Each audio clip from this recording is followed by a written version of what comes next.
So Donald Trump announced in a speech on Thursday that if elected, he would form a government efficiency commission and that Elon has agreed to lead the commission. Watch this. Fourth, at the suggestion of Elon Musk, who has given me his complete and total endorsement. That's nice, 'cause he's a smart guy. He knows what he's doing. He knows what he's doing. It's very, very much appreciated. I will create a government efficiency commission tasked with conducting a complete financial and performance audit of the entire federal government and making recommendations for drastic reforms. We need to do it. Can't go on the way we are now.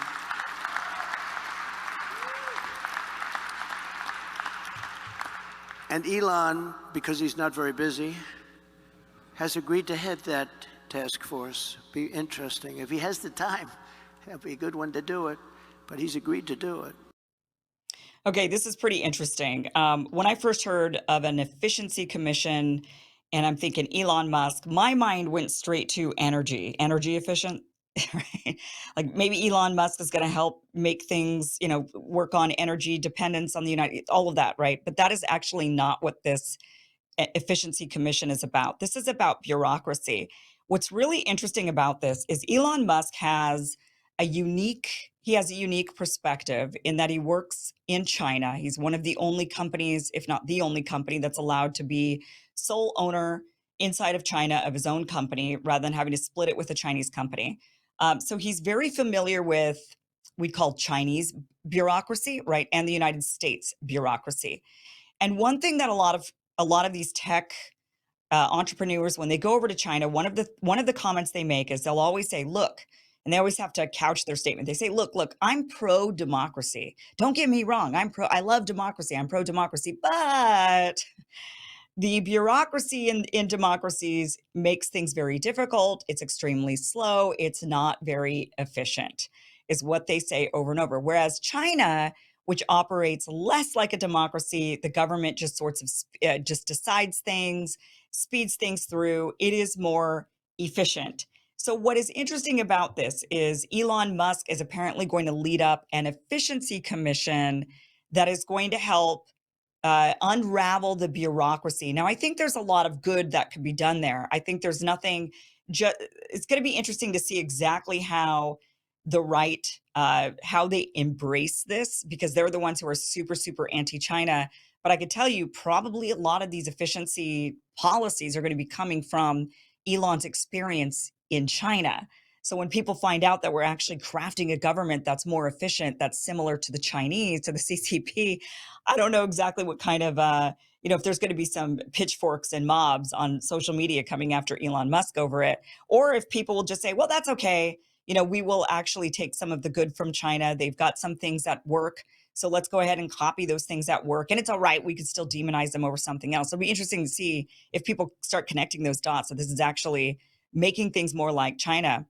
But what they're wanting to do in this specifically is that they're going to create government efficiency commission that is going to be tasked with conducting a complete financial performance audit of the entire federal government and make recommendations for drastic reforms. So looking at the efficiency of the government, Elon Musk tweeted out today that that he would take this opportunity if he was asked. He says, "I look forward to serving America if the opportunity arises. No pay, no title, no recognition is needed." So he says he would do it for free. I think that's pretty interesting. He has also fully endorsed Donald Trump in a tweet. He actually said,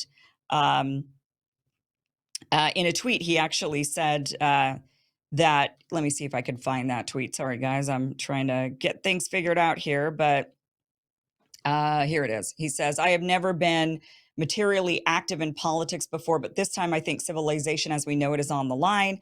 If we want to preserve freedom and the meritocracy in America, then Trump must win." So he's big on Trump, supporting Donald Trump. Now Trump is saying, "I'm going to actually make him this efficiency czar." Previously, Donald Trump had called Elon Musk a bullshit artist, and the two didn't get along, but now they've had a more a better relationship, probably because Democrats have pushed Elon into the arms of Donald Trump. It would have been better probably if Elon like most businesses, like most corporations, play both sides. I think that's the smarter strategically. I mean, I hate it as a voter, right? I hate that um, that these big money interests play both sides, so it doesn't really matter which side wins. You could think that you're going to be, hindering the military industrial complex or big pharma if you vote one side or the other, but they've got them all bought off, so it doesn't really matter. Even as much as I don't like that, that is actually the strategy. That's a smarter strategy from a business perspective. And if I were Elon Musk, I think a lot of these business guys, they try to play both sides because they want to, you just never know who's going to be in the administration. And if your guy didn't win, then you're kind of out of luck. But this is something that's, this is going to be, this is interesting. This is an interesting marriage between these two. Elon Musk really, his goal, I think he's going to find this difficult as he kind of inserts himself more into politics. As he's admitted, he hasn't really gotten into politics much before. And I think he's going to find this. I think you'll find that he made a mistake not actually playing both sides. And the reason is Elon Musk's one big goal in life is to go to Mars. That's it. It's not really about free speech. Did he care about free speech? Did he think that that was being hindered? So he thought, oh, I like X. It'd be fun to buy X for a cool $44 billion. Or is it that he's so he might have some of these pet projects that he likes. He might like politics here and there, but at the end of the day, he really wants to go to Mars. The problem with that is we've seen even Elon Musk flip-flop on certain policies, like the Israel-Palestine stance, for example. He was critical of Israel until he took his trip to Israel, and and also there was a big threat of the loss of advertising dollars on X. So I think he's now learned to just in certain things say what's needed to say, backtrack when you need to backtrack on certain things, just to kind of placate and keep people happy, focus on going to Mars. But then he's got this weird thing where he's saying, well, I want to get into this Trump administration, but I think it's strategic in the same way it is for RFK Jr., where RFK Jr. sees an opportunity for him to make change in the health and wellness of children if he joins Trump. Elon Musk might see an opportunity as a businessman to make change by unraveling the bureaucracy by partnering with Donald Trump. But he's also shown I think I think Democrats have pushed him into the arms of Trump, quite frankly. And that's made him kind of also maybe he's got personal things going on. He's got one kid that's gone trans, and maybe he's feeling, there's negativity there about that in the left. And there might be all of those things that have built up that have pushed him towards Trump, but this is an interesting development. It's going to be interesting to see exactly how Republicans feel about this, moving more towards the Chinese style. If it works in their favor, it's fine. That's usually how people are. But suddenly, when it works against them, they're not okay with it. That's why you shouldn't change policies because they can always be used against you.